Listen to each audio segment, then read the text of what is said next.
All right, guys, this is a 5-month ARTAS Robotic FUE post-procedure follow-up. Obviously, what you're looking at here is the before procedure. This is the transplant area marked out on procedure day.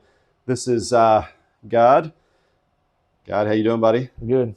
You might have seen him, guys. Recent video in Hawaii, flaunting himself in the sun and his lovely new hair. This is 5 months post-transplant, guys. So let's have a quick close-up here. You can just see how good this is looking. At this stage, he's really advanced for 5 months. The growth is really consistent. It's even. We transplanted up into the existing hair. We look across the frontal hairline here. You can see how great this looks. If we come back down to sort of look at that footprint that we transplanted with the ARTAS Robotic FUE procedure, you can see the thinning in the receding areas.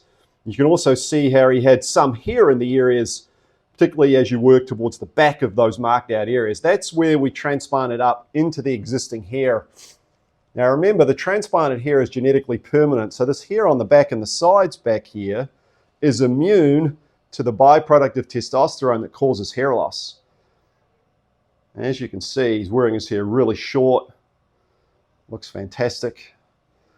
Nice and natural. And this is going to continue to thicken up all the way through until 12 months post-transplant.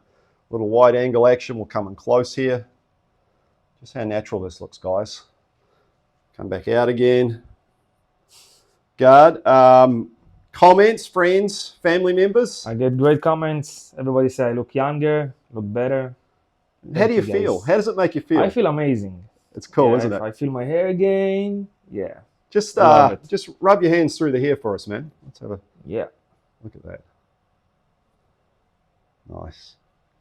It's nice and thick. Congratulations, bud. We'll continue to check in with you as we get to the 12-month period. All right. ARTAS Robotic FUE, guys.